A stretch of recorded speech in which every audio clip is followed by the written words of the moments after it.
SRN. 1690 AM, Riverside, Iowa, and around the world on the Stardust Radio Network. www.stardustradio.com. Are you looking for an internet radio station with a unique blend of talk radio and an eclectic musical flavor?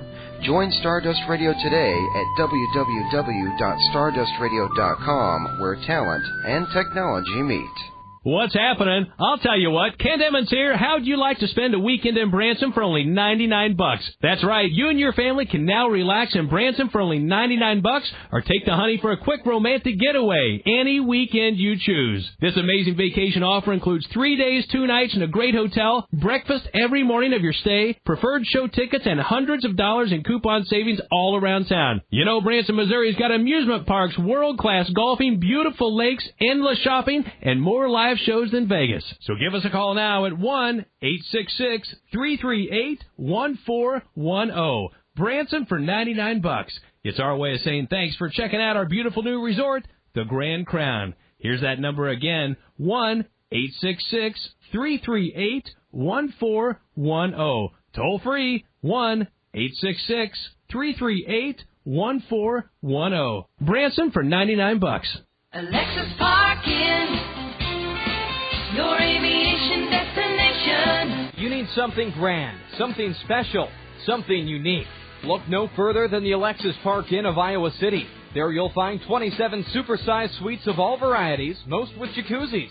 The Alexis Park Inn is an aviation-themed hotel where your continental breakfast is delivered right to your door because they're committed to your satisfaction.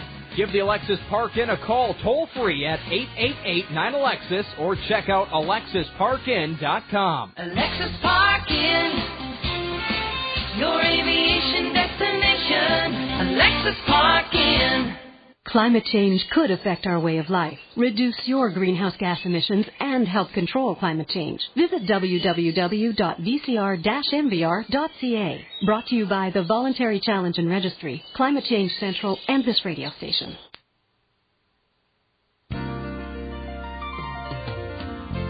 And now live from Riverside, Iowa, the future birthplace of Captain James T. Kirk of the USS Enterprise. Another episode of Wake Up USA, a UFO study. Your host this evening, Joe Montaldo. Gentlemen, and welcome to another episode of Wake Up USA, a UFO study, a Stardust Radio production, now being broadcasted live on SRN 1690, Riverside, Iowa. Hope everybody's having a great day, great afternoon, great morning, great evening, depending on where you are and you're listening to us at.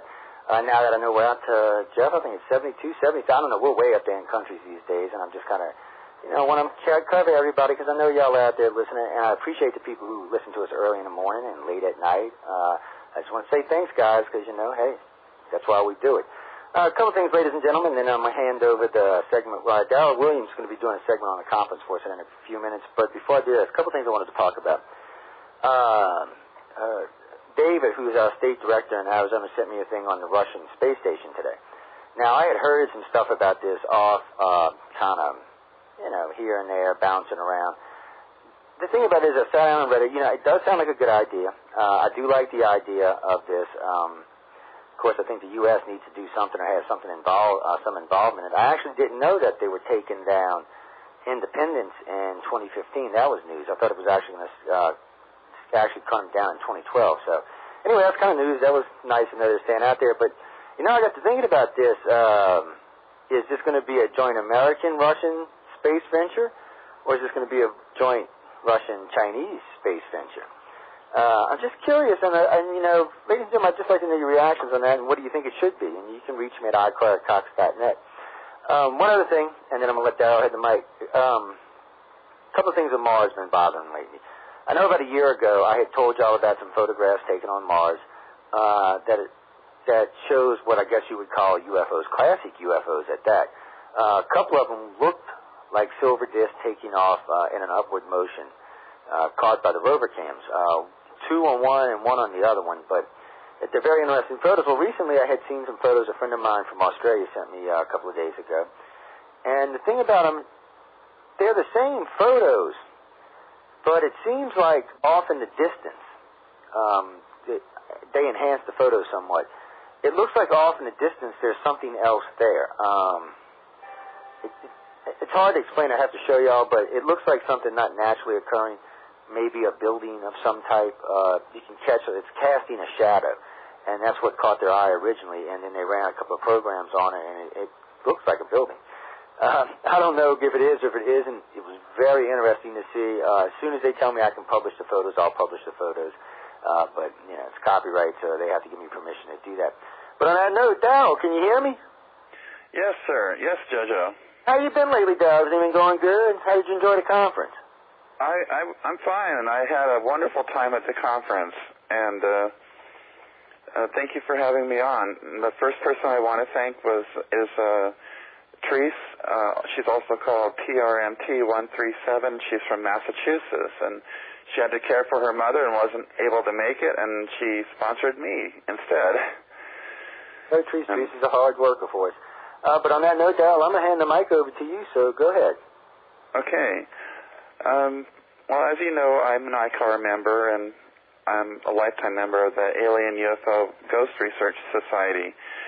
But I went there mostly just as an individual, and although I was saying that I was there as an ICAR member too, there were many, many guests there, but two of them were my favorites. That was Michael Salla and Robert McNichol.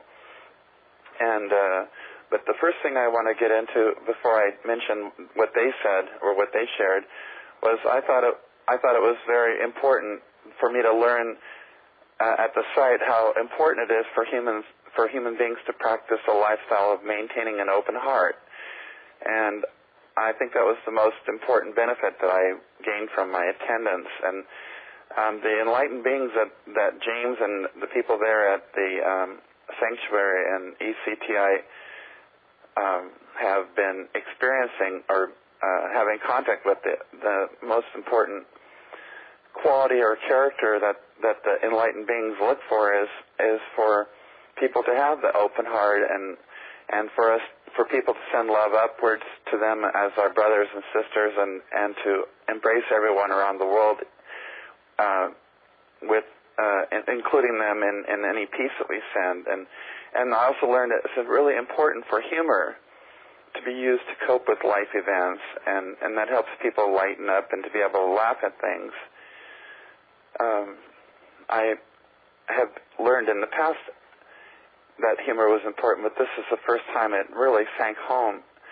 And so I just based on that alone, I just value the experience and consider it a life-altering, a life-changing experience that contributed to basically to saving my life because of having been so caught up in so many serious projects and things. But going on to the two guests that were my favorite, Michael Salla, he said in 1961, when the Drake equation was originally popularized, it was based on an assessment that there were two intelligent species that co-developed on Earth: Homo sapiens, a land-based species, and cetaceans, a water-based species. And anyone who likes dolphins, I think, will appreciate that. And Michael Salla also mentioned the Declaration of Peaceful Relations with Extraterrestrial Civilizations that was produced among the participants of the Hawaii conference last year. And information on that is at etworldpeace.com. And Robert McNichol he's the one who brought the Star Dreams crop circle movie, which we all watched. And I used to think that crop circles were a form of vandalism to the fields, not just, that they were beautiful and so forth, but I used to think that the farmers were losing something. But what Robert McNichol mentioned was in the UK, where these fields of grains have these the real crop circles where there are energy changes in them and all that, they eventually have harvested all these fields, which I wasn't aware of, and he said that the energies have been imparted to the grains, which are now in the human food chain, in everything from bread to pasta to beer. And I think that is absolutely wonderful, because not only did they have evidence that there were some form of contact with other world beings now the consequence of that contact is now contributing to people all around the UK and even in different parts of the world. I thought that was so interesting because I'd never heard of that before. And one of the things about the site is there's an energy vortex on it, and I used to sit on the fence about energy vortexes, but I saw this with my own eyes when I was driving to the site. I was looking directly across the site at Mount Adams, and it looked to me like Mount Adams was magnified 2 or 3 times its normal size. And when I got to the site and looked over the edge on the opposite side of the site, I could see Mount Adams as it was very far away. Well, not very far away, but it wasn't an optical illusion either. They described that they mentioned that in the sanctuary about that there's a vortex and people have seen that. And I went and found the person who I carpooled and brought with me to the site, and a young man from Portland by the name of Bowen. Paris asked me to bring him, and sure enough, he had seen the same exact, the same sight of seeing Mount Adams as it was magnified through a lens. I thought that was the most amazing thing because it certainly was something that I was able to see with my own eyes, and I was able to completely understand. And I had the best sleep, 2 nights of sleep that I've ever had in 30 years. It was incredible. It was so peaceful, and the energy around the site was just magnificent. It's amazing. And also, when that Star Dreams Crop Circle movie was playing, there was a few people that were outside who were treated with a visit of 2 giant UFOs, ET craft, which showed up over the building, and they were hovering directly over the building outside while everyone else was inside. I think there were less than 20 people outside, but later on that night, I got to see one of the ships powering up before it went into hyperdrive or whatever it's called, hyperspace, and it was like a miniature orange, reddish, yellowish supernova. It was just amazing to see them when they powered up, and then I could see the ship just before it powered up, and then I saw it just disappeared, and it wasn't even visible after that. And there were many, many orbed pictures that were made with digital cameras out in the fields while people were watching for the ships at nighttime. And there was a slideshow the next morning showing all these pictures of all these orbs, many different colors of orbs. And in one of the pictures, it showed a green orb hovering directly right above my head, about 6 inches above my head. And I thought that was interesting because someone was just in passing describing the slides, and they said, "Oh, and there's a healing master orb," or something to that effect. And one of my areas of interest for many, many years has been in healing, alternative healing, and building machines or technology that can help people to facilitate their healings. And anyway, I just found that was it was actually the most incredible experience. The people I talked with, even the speakers, they were accessible. I could walk up to the speakers when they were not on the platform, on the stage, and carry on a conversation with them at any time I wanted to during the conference. And they were very intelligent, very interesting, every single guest speaker that I talked with. But those, like I said, were the 2 that I mentioned were my most favorite. Jojo, that's basically everything? all of my notes that I have. Let me ask you one quick question. I know we got to get the guest on in a second, but let me ask you a quick question. I had seen quite a few too. I've seen over 75 UFO reports from that area during the conference, and I was just curious, did they mention that during the conference, or? About the reports? Well, they have in the area of the conference, of the weekend of the conference, and I was just kind of curious if anybody had said anything during the conference, if anybody had said anything. Well, during the conference, there were numerous reported sightings, usually at nighttime. I saw, it's hard for me to say because we saw so many satellites, and they know when the satellites are going overhead because they have a log of all that, and they say, well, at any time we should be seeing the ISS or this satellite or that satellite, and we've watched so many of them going overhead. Because like out there you can see practically everything that goes on overhead. It's just all the stars practically just poke out right at you. But, yeah, there were all kinds of reportings of things. Well, I would look up and I'd see something moving, but it looked to me like a satellite that was just changing course or something because of how high up it was. But supposedly, during the crop circle film, there were many people that got to see two of them at the same time. And yeah, those were reported during the event. They because a lot of people were interested in hearing that sort of thing too. But one of the things that the enlightened beings that visit them say is that they're not really interested in seeing people who just want to see the ET encounter. They want to meet and talk with or relate with or communicate with people who have an open heart and especially people that have a concern for, Well, yeah, I know what you're saying. But anyway, thanks for doing it for me. I'm glad you enjoyed yourself. I sound like nothing. I personally wish that I could catch every conference. I really do. Maybe one day I'll get lucky and find somebody to fund me so I can go around and just attend conferences. But meanwhile, ladies and gentlemen, I have to go to work and have a job like the rest of us. Unfortunately, I really do. But again, Darryl, thanks, man, for taking care. That was Darryl Wilson, guys. Williams. But on that note, guys, I know we're getting ready to bring the guests on. There's just been a couple of things floating around, like that conference and the sightings. It had gone flat for a while as far as sightings were going. And then now what I'm seeing, it's like it's trying to start back up. There's spurts of them. The other day I was reading something. I'm a member of New Horizons out of Gulf Breeze, Florida.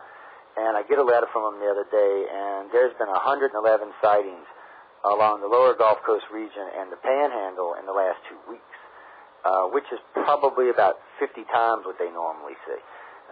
There's pretty regular sightings down there, but there's a lot of military stuff down there as well. Last time I had talked to Jaime Maussan, he was telling me about the same thing going on in Mexico and South America, spurts. Right now, he's traveling around the U.S. Giving these lectures to the Spanish-speaking community, by the way. So if you want to catch him, but they're definitely geared to the Spanish-speaking community, not the English community. So bring a translator. He said he's willing to talk to anybody after the shows in English, but the shows are geared to Spanish-speaking. So I want to warn you before you go in case you don't speak Spanish. A lot of the video is going to be really good. Some of it's going to be suspect. I like Jaime Maussan, and I have told this to his face. I think some of the video is either fraudulent or fake. I don't think he did it. Okay, don't take it the wrong way. I just think that it's not what it appears to be. And he even agreed that some of it is definitely suspect that they're looking at. So it's nice. And we had talked about this when he was on the show last time, and he'll be back probably around Christmas, I think, or maybe later. But it's just one of those things that, I felt the need to bring up and let y'all know about. And where else? There was somewhere New York City. I was talking to a friend of mine up there about 3 days ago. They're in Buffalo now. They had been staying in New York for about the last month going to school. And what was weird about it is they were telling me when they were at school, people were telling them about sightings that they were seeing like on their drives to school in the morning, on their drives on the school in the evenings. I did check out the local reporting sites. I think I found about 25 or 30 sightings up there, but they were telling me that more than 30 people told them that. So that's kind of weird. It's one of those things that I'm kind of wondering about what's up, who's up, what's going on with that. A couple other things that, I've been kind of interested in lately besides the amount of sightings. We had talked about abductions had seemed to take a slowdown. Well, that's not the correct word. It's not that they actually took a slow down. It's like the contactees who have worked through this and are steady in what they're doing. Basically, they seem to be having a different style contact. And so, they definitely seem to be having a different style contact than the other ones have been. New abduction reports are actually down for the last 3 or 4 months. with the exception of male abduction reports. Those are up about 75%. I have no idea what that's about. I have been asking a lot of ufologists over the last 6 months their male-female ratio in cases, and theirs is pretty much the same as ours, about 70-30. And I've also been asking them how many new male cases have they been receiving this year. They're telling me that on average it's pretty much the same. So I'm not exactly sure why ICOR as an organization is having much more of an influx than anybody else is with male abductees. Maybe they feel more comfortable. Maybe they know that I'm a contactee and I'm willing to speak about it. Maybe that's enough. They also know there's several other male in this organization that speak about this. And yes, we still have careers, we still take care of our families, and we still have lives. So maybe that is why they're doing it. I'm not sure, to be honest with you, ladies and gentlemen, but there's a marked increase in males coming forward with abduction cases. Some of them quite interesting, some of them quite scary, some of them quite pleasant and peaceful. There's been a realm of new contact experiences lately, so it's been very interesting. But Jeff informed us that the guest is in a queue, so Preston, can you hear me? I can. Ladies and gentlemen, Preston Dennett. Did I pronounce your last name correctly? Dennett, actually. All right, Dennett, thank you. Well, no, I'll correct it now before we even get started. So it's Preston Dennett, ladies and gentlemen. A couple of quick things for you. What I'd like you to do at first is just tell the audience a little bit about yourself, why you're involved in this, and then we'll start the interview from there. So go ahead, Preston. Okay. Well, I actually used to be very skeptical of UFOs. It was in 1986 when I began investigating the phenomena. I heard a report on the news about a sighting over Alaska. It was actually a really famous sighting, but I didn't believe it, not for a second. But I made kind of the mistake of asking everyone I knew about UFOs. And that's when I got a real shock, because I found out that my brother had seen a UFO. My sister-in-law, she saw UFOs with her friends and actually had a face-to-face encounter with your typical gray-type ET. And I asked people at work. 2 of them had missing time encounters. I had a friend who had a missing time encounter. So, I just started reading books at that point and interviewing people and going to the landing sites, and then I started writing, and just one thing led to another. So I wish I could write. Oh, go ahead. I didn't mean to stop you. Go ahead. No, it's taken over my life. I love it. Don't get me wrong, but I'm just obsessed with this subject for some reason. If I could get $1 for everybody I've interviewed that's told me that, I could retire, ladies and gentlemen. I really. No, myself included. I'm not trying to give you a hard time, Preston, because for me, I started out 23 years ago, pretty much the way you did, very skeptical, knowing that these people were absolutely insane. And here I am 23 years later doing this. So, and it has really, I couldn't call it a hobby. I'd have to call it, maybe an obsession is too strong of a word, but it's one of them things. It's definitely taken over my life. But, when did you start speaking publicly about this? Well, let me see. It was about 1996, I believe, after I wrote my first book, UFO Healings, which actually outlines over 100 cases of people who have had physiological improvement as a result of their close encounter with a UFO. What did you say, improvement? Yeah, a healing, a cure of all kinds of diseases and illnesses, everything from colds to cancer, honestly. Oh, no, I've documented a few of those myself. I'll tell you about a quick case. We've got a couple minutes for the break. I'll tell you about a quick case, 2 cases in California, actually. I had met a lady about 12 years ago. Stage 4 cancer. If anybody knows stage 4 cancer, that's terminal. There is no hope. She told me about another one of her friends, pretty much in the same shape. Both of them, they showed us the information. I was back with MUFON then. They proved what they had and all. The interesting thing about it is both of them reported being abducted one night. Right. And people, when you say, I was abducted by aliens, well, she went and told her doctor, no cancer, no remission. This wasn't remission. This was no cancer. And pretty much most of their cell count and electrolyte count and everything else was pretty much normal. Doctors are still baffled. They've never had any problems to this day. And I've heard of things much smaller than that. But I've also heard on a flip side, Preston, I don't know if you've run into this or not, but I've also heard of people experiencing health problems as well from this. Absolutely. That's absolutely true. I think there's like 400 recorded cases of injuries at least, and about 200 healings. So, absolutely. It's interesting to see how all this works out. I mean, it really is. I've been doing this. We specialize, the organization I work for actually specializes in abduction research. And I know from time to time I make people mad because they always feel like I don't think UFOs are important. But it's not that I don't think they're important. I mean, unless it's a landing or it's some kind of something incredible, it's a UFO. And it's not going to do me any good for the research I'm doing. And I've seen a lot of UFOs. It just, I don't know. I guess I'm not easily impressed these days. Have you ever seen one up close and personal yourself, Preston? Not until I started doing the research. I never saw anything growing up, but after I started associating closely with some of these abductees, absolutely. One lady, she told me she was seeing UFOs all the time and having contact with these gray-type ETs, and I told her, I want to see these guys, I want to see a UFO. And she said she got a telepathic message to show up at this certain place at a certain time. Now, this is just along the freeway here in Southern California, in Pasadena. Along the 210 freeway, there's a little hill, and that's where she said to go. So we both went up there, and I brought my brother and my sister-in-law, and no sooner had we gotten to the top of the hill when this giant, I don't know how to describe it, a sphere of golden light appeared to our right. It was just maybe 50 feet away, 50 feet up off the ground, and it was huge, the size of a house, really beautiful, obviously nothing that is easily explained, and it just kind of scooted around the hill and disappeared really fast, moved away really fast. And I guess that's part of being a researcher in this field, if you meet the right people, and I guess if your motives are pure, you'll have an experience. That's the easiest way I can say it.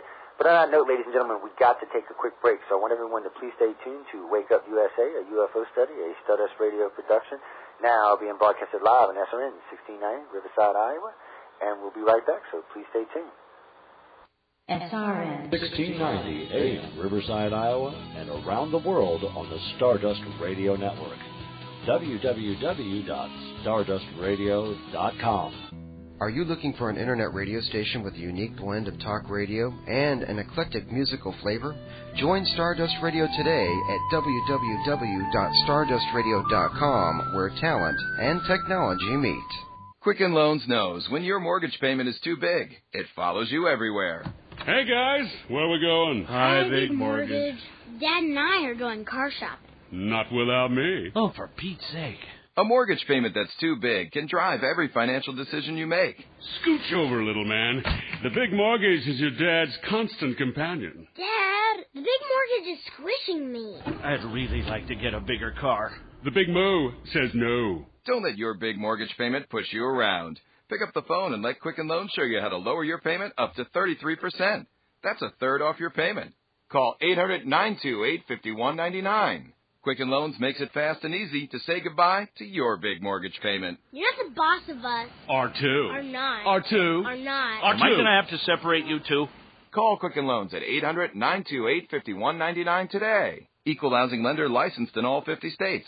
Call Quicken Loans at 800-928-5199. Alexis Parking, your aviation destination. You need something grand, something special, something unique. Look no further than the Alexis Park Inn of Iowa City. There you'll find 27 supersized suites of all varieties, most with jacuzzis. The Alexis Park Inn is an aviation-themed hotel where your continental breakfast is delivered right to your door because they're committed to your satisfaction. Give the Alexis Park Inn a call toll-free at 888-9-ALEXIS or check out alexisparkin.com. Alexis Parking, your aviation destination. Alexis Parking. Have you always wanted to know the truth about things like UFOs, underground bases, Area 51, the Great Pyramid at Giza, and the Roswell incident of 1947? If so, look no further than Dennis Ballfazer's cutting-edge research. There's no woo-woo factor here, folks, just the facts as he researched them. Dennis's lectures are available on video and audio cassette. For more information and free access to Dennis's research, visit his website, www.truthseeker@roswell.com. That's truthseeker@roswell.com. The truth is here. SRN 1690 AM, Riverside, Iowa, and around the world on the Stardust Radio Network. www.stardustradio.com.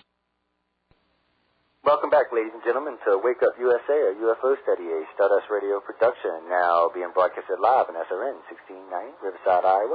Hope everybody's been enjoying the show. Remember, too, if you'd like to call in, instead of using the virtual auditorium, you can reach us at 1-877-213-4329. Again, 1-877-213-4329. Or you can always join us in the Pal Talk virtual auditorium, whichever you feel comfortable with. Doesn't matter to me. Preston, welcome back. Sorry about that little short intro before we got you going here. Couple of quick questions for you. First off, I see, man, I was reading the research on you today. I see you've done quite a few books. So I'm going to ask you right off, what is your favorite and least favorite, and what do you think is the most accurate one out of them? I'm putting you on the spot, but... Well, I'm hoping that they're all pretty accurate. Okay. My favorite probably is UFOs over Topanga, because that's where I actually grew up, and it's the story of this amazing UFO wave which began on June 14th, 1992, and continued for 2 years. So it was a really intense investigation. I had to interview, hundreds of people, the police. I connected with them. They referred me cases. So it was a really wild ride for 2 years there. Yeah, I can imagine. Anytime you get involved in a lot of cases and with a lot of research, it always seems to be, and it has a lot to do with how much help you have as well, too. When I first started doing this, I had hardly no help. These days, I actually got a lot of help, so it makes my job a lot easier. It's just easier to cover a lot more material when you have a lot more eyes and hands on it. It just seems like you can get a lot more accomplished. We've reviewed so many cases now that it gets kind of eerily scary with some of the things we come up with, but. Now, let me ask you this. What are you specializing in? Or are you just kind of investigating? Well, I started out, my first book that I actually wrote was 1 in 40, The UFO Epidemic, which covers all kinds of UFO encounters. So I never really specialized, but I'm mostly interested in, of course, the abduction phenomena or onboard UFO experiences, because I think that's where there's a lot of pay dirt. That's where the information is. I would have to agree with that. That's, there's a lot of things we've been doing over the years with dealing with contactees. We actually have online support groups, actually very large online support groups these days. But, to me, that is the place to get the most information. But I'm going to let the guest get in. I'm going to let the audience get in here in a few minutes and ask you a couple of questions. But let me ask you something right quick. For you, is this a rewarding thing for you? It is absolutely rewarding. It's fascinating to hear these people's stories. It's like science fiction come true. My mind is blown every time I hear these people telling me about how they've been taken on board these craft, and even I've talked to people who worked for, I guess you would call the secret government or stuff like this. So there's a whole UFO cover-up going on, which is another really exciting aspect of research, which is That reminds me of something, Preston. Just a couple of things. Now, maybe you can help me with this. I've been doing this a long time myself, and I started speaking publicly about this probably 96, 97, and been doing the show for the last couple of years. But I noticed that the more I get out in the public, the more, how can I say this? The more tidbits, the more deep throats, the more military or government people that seem to take an interest in me. Has that happened to you? I've actually, I've been contacted by people who want to tell their stories, yes. I haven't really had much interference in a negative way. I've had some mail that seems to come opened. A lot of my UFO mail would come back opened. I actually pointed this out to people, That's common. See that I wasn't imagining it. And see some phone interference, but I couldn't really say for sure. Well, no, what I meant was is this wasn't a negative thing for me so much as it was that all of a sudden there was a lot more people in positions of authority that had information for me. Before that I was always scratching and biting and fighting, trying to find somebody in the government. I had met a few people over the years because I was in the military, but I was, just scratching, biting, and fighting, trying to get some good connections, and it seemed like once I started the online support group, I instantly met like 3 in the government, and since I took over Wake Up USA, probably another 6 or 7, And now, you can only trust these people so much, and some of them you can't trust at all, I'm going to be honest with you, but they do come up with some of the most interesting things.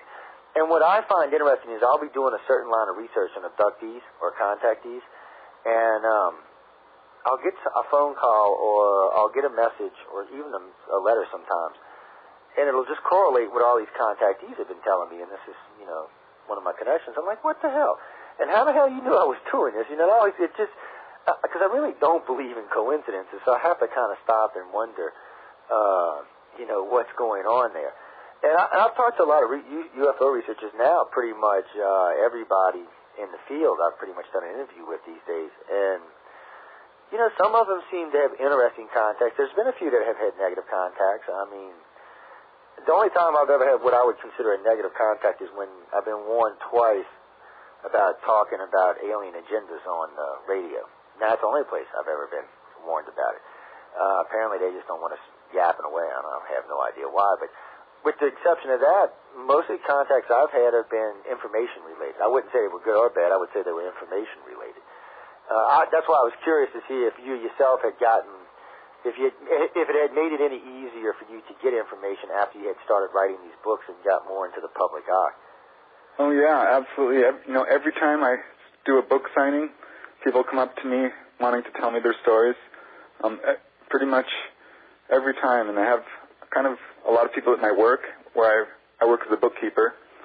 And there's not a huge turnover, but a lot of people there have given me stories, a lot of friends. I have a whole network at this point. Yeah. You ever notice that just seems to grow on its own? The more research you do, the more people you seem to meet, and the more people that either you take an interest in or they take an interest in you. But it does seem to just grow. It's strange. We actually call them core groups now because we find over the years, we find core groups. It'll be like a couple of centered people with, it's like a wheel with interlocking wheels in it. It seems like you got a wheel with a couple people, then there'll be 10 around them and another 20 around those and so on until it gets out to 50 or 100, but it's weird. And we've seen this a lot over the years, but, we've got way more abduction cases than probably any 5 researchers combined. We've been very fortunate in that area. There's something else I wanted to ask you. I know, hey, guys, I'm going to let y'all ask him some questions in a few minutes. I've got one more thing I want to ask him, and then, I'll let y'all start asking some questions. You know Melinda Leslie, don't you? Oh, I do. She's actually got a chapter in one of my books. Yeah, that's what I heard, and, I love Melinda. I know she's not always the most well-received in ufology, but, she's been on the show many times, and we get into some really wild discussions about military abductions and things like that. But what I wanted to ask you personally, what did you think about her? Oh, I was actually really impressed. I've seen her lecture, and she was able to recall details about some of the military presence that was on board, during her experiences, that she was able to later verify. And I was really impressed with her. I thought she had an amazing account, and she's got a lot of eyewitnesses to her stuff. It's not just her who's, recording her experiences. She has corroborating evidence. So, yeah, I'm impressed.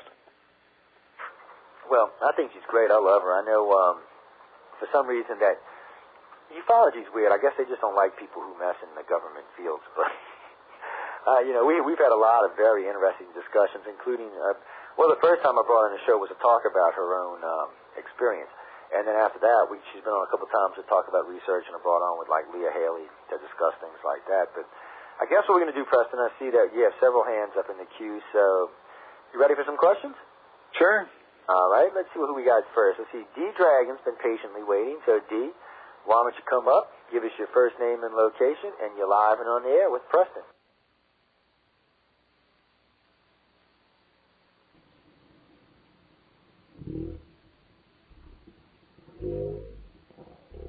Okay. I don't know what's up. I don't hear anything. D, apparently you are having some kind of weird trouble there. See if you can fix it. Put your hand back up. We'll let you ask again. You just got to get back in the queue. Who we got next? Joe from Florida. Well, I was going to say, tell us your first name and location, but Joe from Florida, why don't you come ask Preston a question? You're live and on the air.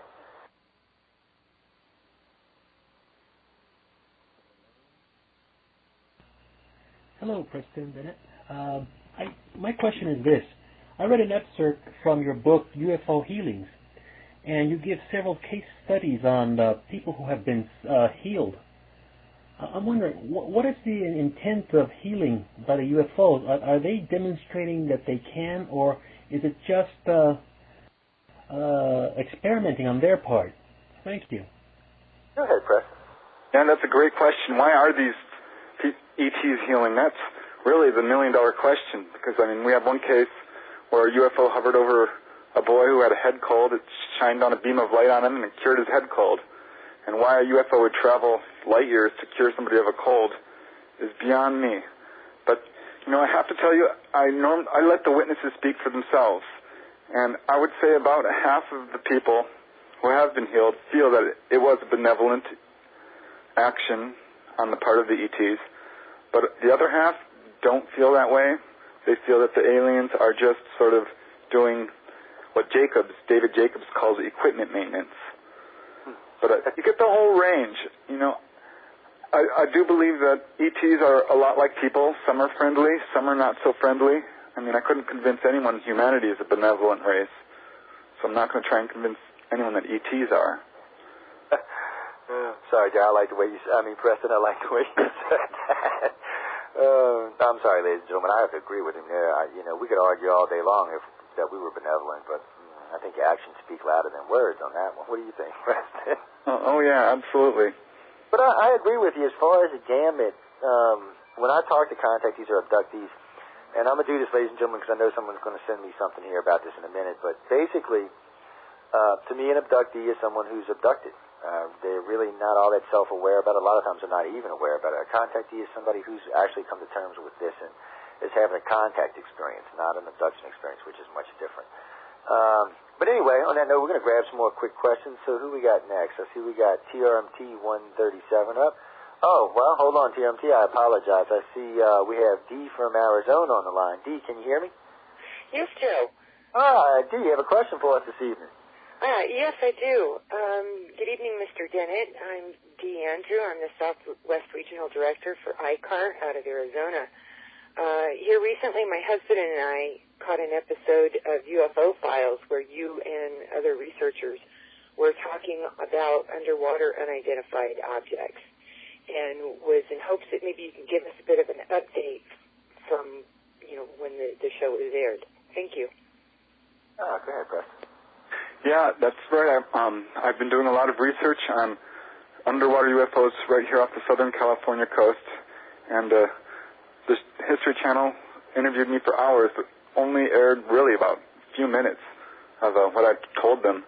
There's literally, I would say, 50 or 100 cases of UFOs moving under the water here, right off the Southern California coast between Santa Barbara and Long Beach, sort of the Santa Catalina Channel.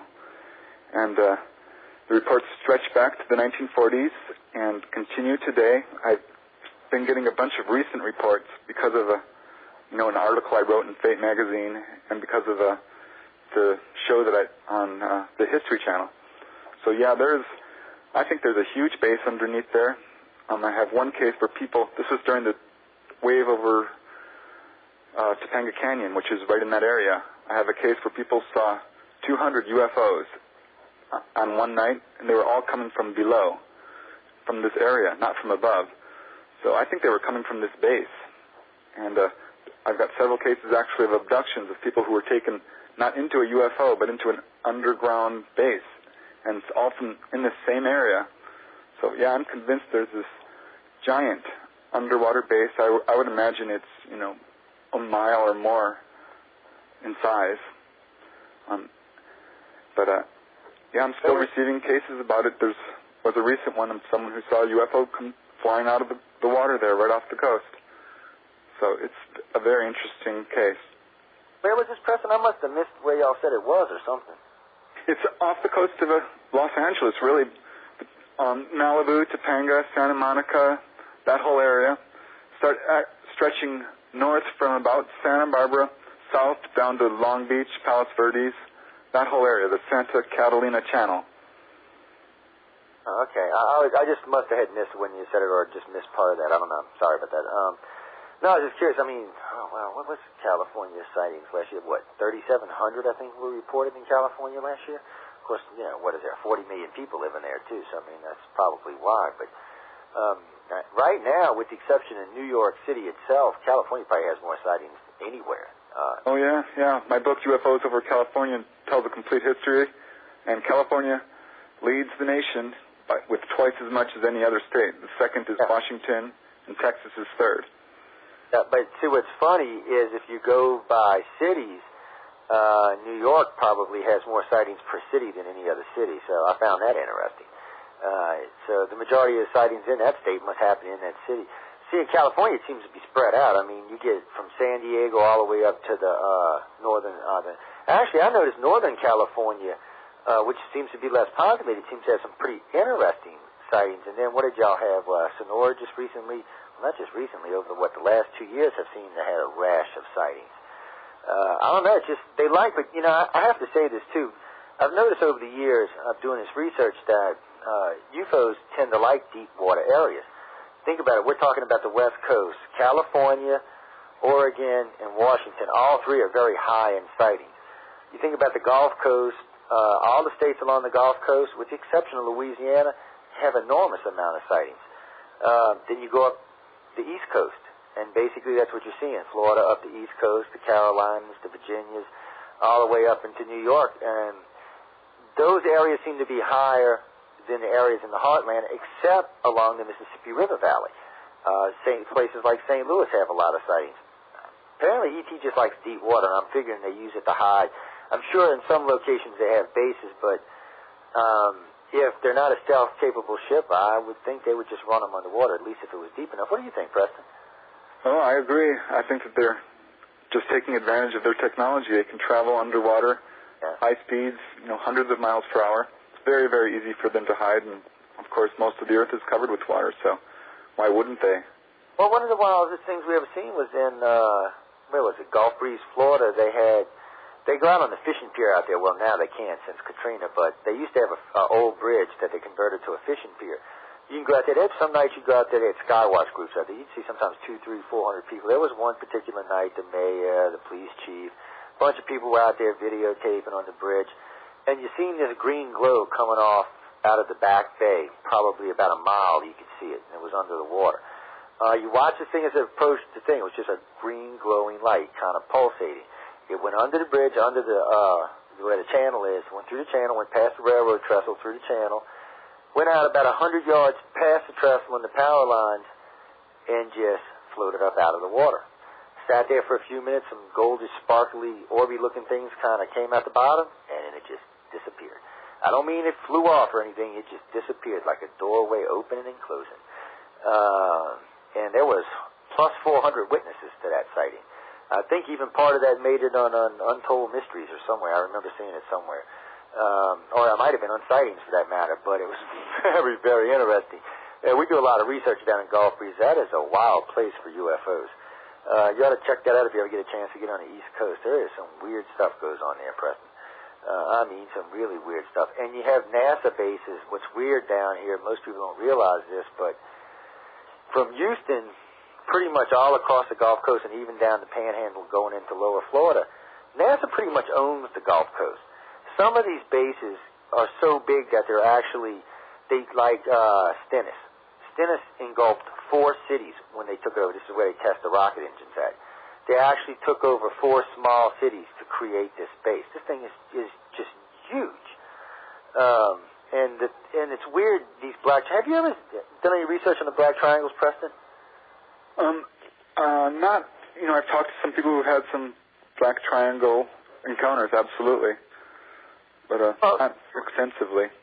The reason I was asking is there seems to be a consensus in ufology, whether or not it's right or wrong, I don't really know. But the small ones everybody seems to think are government, and that's mainly, the TR-3Bs.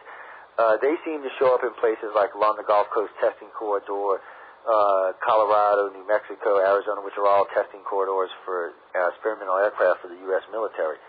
And then they're being seen in other places besides that, but that seemed to be where the majority were for the first 8 or 9 years. And everyone seems to have a consensus that those belong to us. But then there's these ones they describe like 400 yards by 400 yards. by 400 yards and then 400 yards thick. We don't have the ability to build anything that big and get it up in the air. I don't know, but there's been numerous reports of these, and there's even been several mass sightings of these in, 5 different countries now. I'd like to know what is the Belgium sighting. When the mayor was standing outside, he said the thing was so big that it basically covered the entire town as it went over. So these things are huge. I would definitely not think those were ours. But that's why I wanted to ask, because I didn't know if you were familiar with it and which way everybody was going with this. It's weird how they come to these conclusions. But. Right. You know, I know about those. I mean, Hudson Valley, Belgium, and of course there's a bunch of sightings over here. I can't see that they would be ours if they're hovering this low over very populated areas. Now, and I don't even know why they would. It's just crazy. You know what? We got about 7 minutes before the break. Let's see if we can slip in one more question here. Who do we have up? Dimensional Star. Dimensional Star, why don't you come up, give us your first name and location, and you're live on air with Preston Dennett. Hello, Preston. My name is November, and I'm from Oregon, and I have 2 questions. My first question is, I was looking at your website, and you have a book called Out of Body Exploring, and I wanted to know if you have input into the artwork that's done on the cover of your book, and if so, was there a meaning behind that particular piece that's on the cover of that book? And my other question is, thinking of the out-of-body subject, do you ever have people that talk to you about these out-of-body experiences in conjunction with bilocation? In other words, they're out of their body in a waking state and actually feel as if they're in 2 places at the same time. Thank you. Go ahead, Preston. Okay, I'll answer the first question first. The cover for Out of Body Exploring, I did not have input into it. The publishers did it themselves, but it shows people, trails of people going out of their body and up and towards the astral plane. So it's a pretty cover, but I did not have input into it. But as far as a bilocation, that's a very interesting phenomena. What's really interesting is when you start having out-of-body experiences, it feels like bilocation because you're in a duplicate dream body and you can explore the physical world or the other dimensions.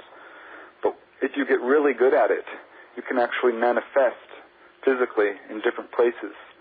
And you can become aware not only while you're out of body, but you can become aware of 2 places at once. You can be aware of your physical body sleeping in bed and aware of your dream body that's out there exploring. And then if you're really good, you can actually wake up your physical body at the same time and move around while you're out of body. So it gets really complicated, and that's really advanced stuff, bilocation. But a number of people could do it. There's saints who could do it. Robert Monroe, he was an out-of-body explorer he reported a few experiences like that. So it can be done. Yeah, you know, contactees seem to possess a wealth of gifts. Have you run across that person? I mean, I have. I don't know if you have. That's why I was asking. Run across what? I'm sorry?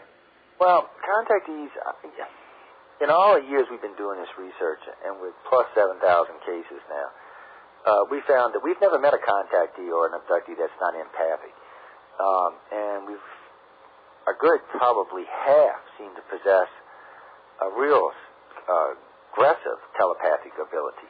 And I don't mean aggressive in a bad way. I just mean it's a very advanced for humans, I should say. If they were an alien, I might understand it, but they seem to have a very good handle on it. And they do seem to have a much better handle on things like accessing alternative data streams, we'll call them.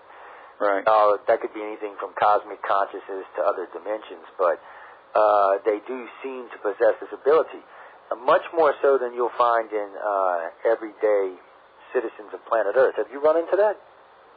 Absolutely. I started noticing that when the UFO witnesses told me, you know, I see ghosts too, and I have dreams that come true, and they told me, you know, about out-of-body experiences, and I don't know why, but I somehow think that the ETs are really attracted to people who are more psychically aware, or more spiritually evolved, or perhaps in some way they awaken these abilities in people as well, or, you know, both. But for some reason, you know, there is a connection there. Yeah, I would think part of it is that most of the ETs we hear communicate in a telepathic form. So I guess if they're communicating with you in a telepathic form and you're answering them back, I guess you're developing these abilities during your contact and abduction. Now, I don't know how much of this could be from them messing with DNA or just simply teaching each generation from that family, because there's several generational cases we're working on right now. And, where we have 5, 6 of them. I think six is what we have right now is the longest 6 generations in one family of contactees. Wow. And I know we have 2 or 3 5s and then a couple 4s and all, but this is something we've been working on for the last 4 years solid now, and because we just lucked up and got these groups. One of these groups, as a matter of fact, is long-term, but you get some interesting information from them, and you can see the progression in these abilities through the family from great-great-grandmother all the way down to great-great-granddaughter. And it's interesting, and it's not just females, some of them are males, but you can actually see the progression. And then you can see brothers and sisters displaying similar abilities and then yet different abilities as well. It's very, very fascinating. I mean, I don't know if this is an intentional thing. I would like to think this is an intentional thing on the extraterrestrials' part. At this point, that would be speculation. There is some evidence to back that up, due from what contactees tell us, but still, it would be speculation. But, I mean, you've run across similar things, haven't you? Oh, absolutely. A lot of the people that I've talked to who have had really extensive experiences, the ones who get the most out of it are the ones who face their fear and become conscious during their experiences. And they start getting a lot of spiritual information about how to heal, how to travel out of body, how to do clairvoyance, and even telekinesis and really, levitation, that type of thing. So absolutely, yeah. Well, on that note, ladies and gentlemen, we're going to take a quick break, so everyone please stay tuned to Wake Up USA, a UFO study, a Stardust Radio production. Now being broadcasted live in SRN 1690, Riverside, Iowa. I'm your host, Joe Montaldo. We're sitting and speaking with Preston Dennett, and as soon as we return, we'll start taking some more questions, so please stay tuned. This internet station sounds great on your computer, but wouldn't it be even better if you could take it with you wherever you go? Now you can. This station is proud to be affiliated with the Mobile Broadcast Network, brought to you exclusively by Access Voice. They make it possible for you to hear your favorite internet station anytime, anywhere, on your cell phone. To get connected, go to www.mymbn.com and listen to Internet Radio on the go. SRN 1690 AM, Riverside, Iowa, and around the world on the Stardust Radio Network.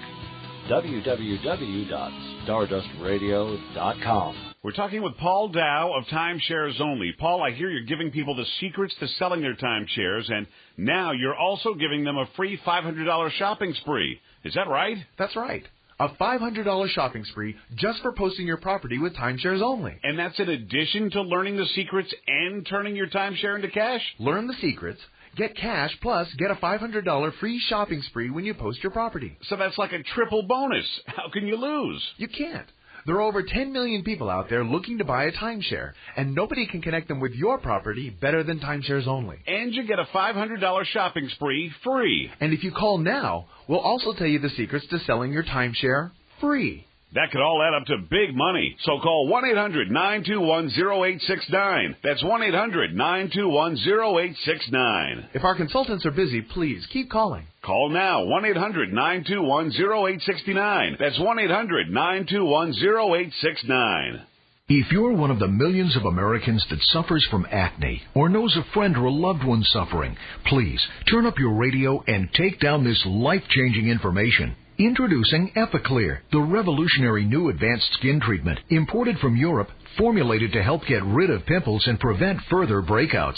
Great for all ages and most skin irritations, Epiclear is doing something that no other acne treatment formula has ever done. Ever. We're so confident that Epiclear will clear up your skin that we're willing to let you try it for free. That's right, you heard free, and we mean free. Over a $70 value delivered without a prescription right to your house. Call now while free supplies last at 1-800-656-5993. Nothing to risk and everything to gain. Call Epiclear at 1-800-656-5993. That was 1-800-656-5993. Limit one order per household, please. Call 1-800-656-5993. Shipping and handling not included. Alexis Parking, your aviation destination. You need something grand, something special, something unique. Look no further than the Alexis Park Inn of Iowa City. There you'll find 27 supersized suites of all varieties, most with jacuzzis.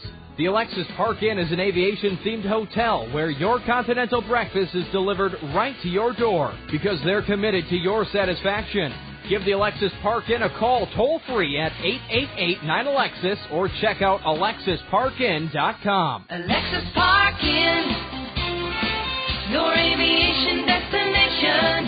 Alexis Park Inn.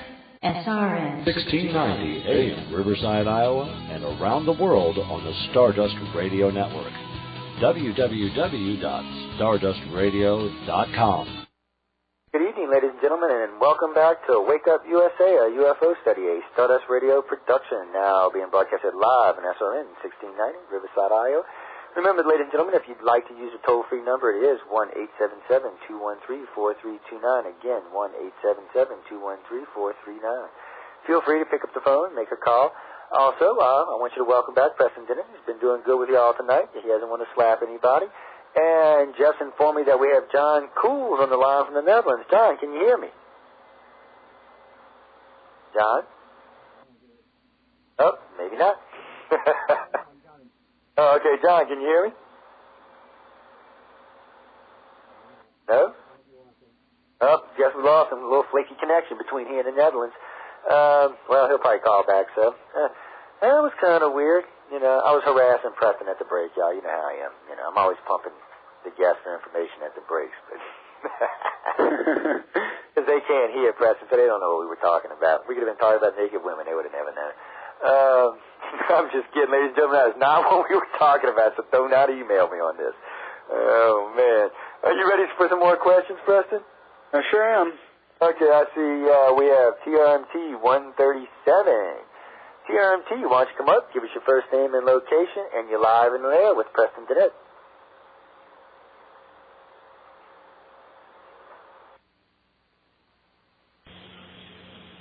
Good evening, gentlemen. Trace from Massachusetts. Mr. Dennett, during your OBEs and lucid dreaming experiences, did you ever sense the presence of ETs? And if so, did you think the ETs were attempting to manipulate the OBE or lucid dream experience? Thank you for your response. Go ahead, Preston. Yeah, I have had a couple. There was one time where I called out. I said, I popped out of my body and I called out, I want to see an ET. And it was kind of, a projection. I'm not sure how real it was, but this ET ran by me and it looked very strange, not like your typical gray. It had sort of a weird snout face and its legs bent backwards, but it was basically humanoid. I couldn't tell you, how real that was, though. But I did have another experience where I popped out of body and I found myself inside a UFO, and it was very featureless inside, but it was sending down beams of light. I could see through the floor, and but really, no, not a lot of ET involvement in my OBEs, but basically because I really haven't explored that area. But that's a good point, Preston. That reminds me of Darryl Sims, because I always pick on him because he tells me he stops his abduction, and I told him that's impossible, and that he wanted to stop. But anyway, make a long story short, I was thinking, and I don't know how much you would want to get into your own personal experiences or how much you may actually have locked away somewhere that you don't know about, but I'll tell you, like I tell everybody else, be sure you want to know before you open those doors, because sometimes it's good stuff, sometimes it's not. So I just want everybody, because we've learned over the years that there's particular patterns that contact runs in for most people, not everybody, but most people. And inside of those guidelines, there seems to be quite a lot of good stuff and quite a lot of unpleasant stuff, we'll say. Because it's not actually that it's evil. What they're doing, they don't consider themselves to be evil for what they're doing. I'm not even sure they have the same concept of good and evil as we do, because really, good and evil is a man-made concept, let's be honest about it. That is strictly a man-made concept. Because, we can do this real quick. 911, horrific, disgusting, ungodly for us. Well, for about a third of the Muslim world, they thought it was just fantastic. So that's why I said good and evil is a man-made concept. So I'm not sure how E.T. exactly perceives it or what they actually perceive as good and evil. What do you think, Preston? Well, I think the problem is for a lot of, particularly the Greys, is they don't understand human emotions, and when people react in fear, they just got a job to do. They're very militaristic in some of these abductions. But again, there's no evidence of Nazi-like torture or anything like that. And most of the people I've talked to feel that the aliens are neutral, if anything. So I don't think that they're here to take over the planet, or I don't think they're evil. But again, I don't think they're here to save us. I don't think they really care about us in that way, the Greys, at least.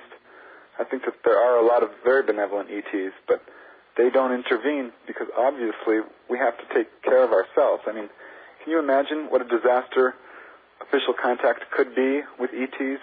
Our whole culture would be overwhelmed. Our science, our religion, all of this would be transformed, and really, it would be a big, big deal.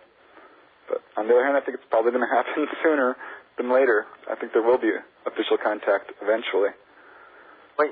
Well, we're going to get back into that because y'all heard that, ladies and gentlemen. How long have I been telling y'all that? Okay, about it's not really that they're here to help us or to hurt us. They got their own agenda. Okay?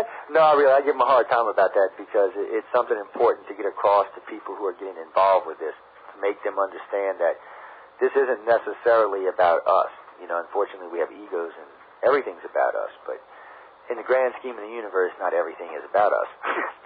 And that's just a point that needs to be put across, because if they wanted to conquer the planet, they could have done it easily 6,000 years ago with not any real headaches or problems. And they could have easily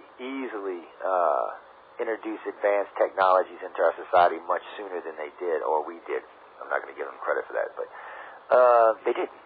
So I do think, like Preston says, we pretty much have to stand on our own on most things. Who we got up next? John Cools. I see John Cools has his hand up. So, I see John gave up on a toll-free number, going to try the virtual auditorium. John Cools, you got a question for us? Come on up.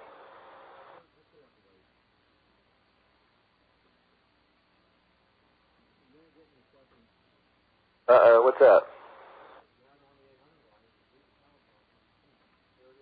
Well, come on up. Wonderful show. This topic is very interesting. Preston Dennett about out-of-the-body experience is something that I found very important. I have a question. Are people reporting interdimensional golden light beings or something similar, and also connected to that they receive strange symbols?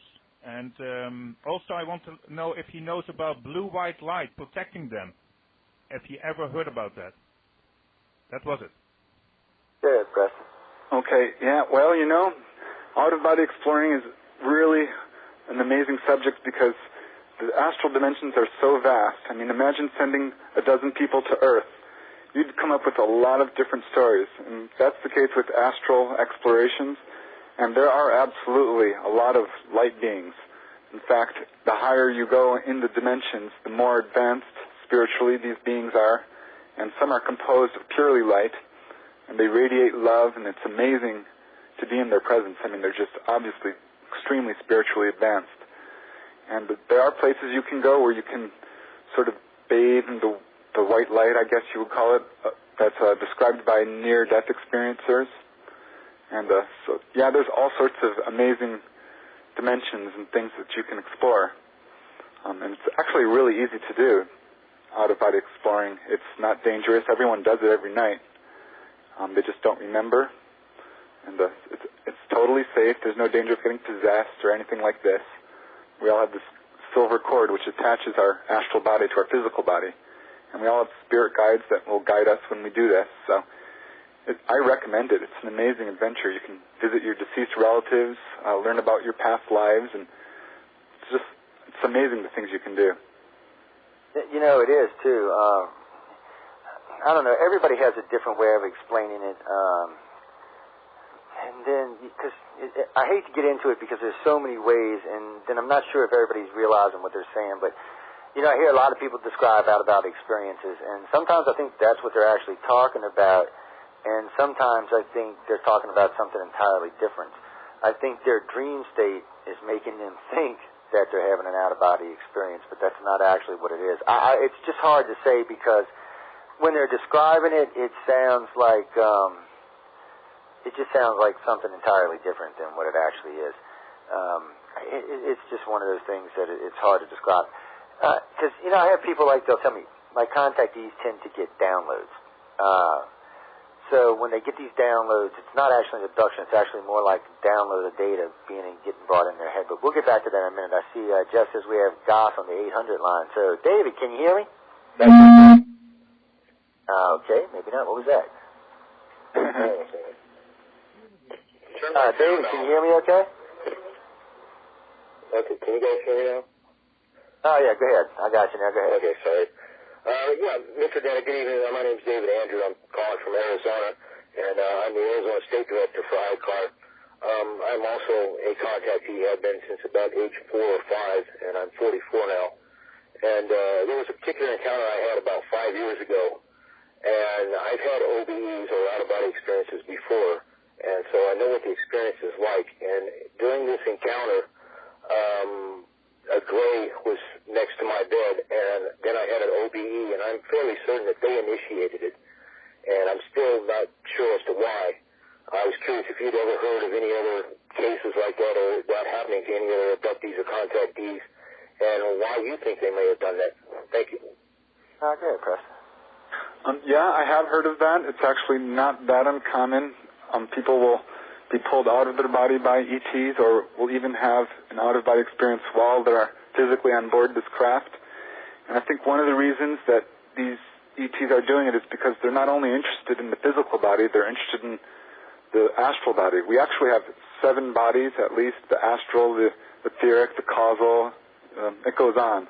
And they know all about our bodies. They know much more about our physical bodies and our astral bodies than we do, most of us at least.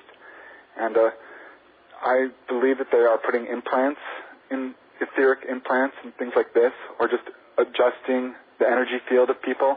This is how some people have reported being healed. They're taken out of their body and their astral body is healed and then put back in their physical body, which affects the physical healing.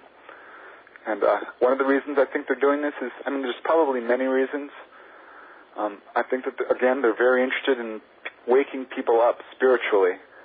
The number one experience people have on board a craft, according to Bullard, Thomas Bullard, who did a study, is the examination. But the second most common experience is warnings of ecological disaster and, giving spiritual information and things like this. So there's a very positive side to this. Actually, there seems to be a very positive side to a lot of this. Like I said, let me ask you this. How many, for you personally, how many cases have you run across that would say were good, bad, or indifferent, I guess I should ask? That's a trick question. I always ask people how they feel about their encounters, and a lot of them have had very, very scary encounters. And but most of them tell me that they don't want these encounters to end. And but like I said, the people who really have extensive encounters and work through them get an enormous amount of positive information and, a real psychic boost, I guess you'd call it. And it does. It seems to be an amazing boost that these people are getting. And it's just kind of amazing how all of this, it kind of pans out. What I find interesting, and we started doing this about 10 years ago, started working with contactees and teaching them how to use these psychic abilities to help their own personal lives. Not so much to discover the universe or anything like that, but more or less to help their own personal lives, help their careers, help their family, things along those lines.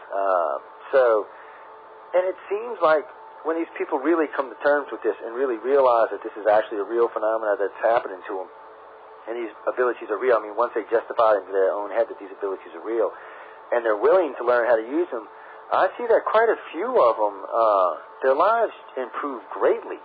I mean, greatly, too. I mean, have you run across that?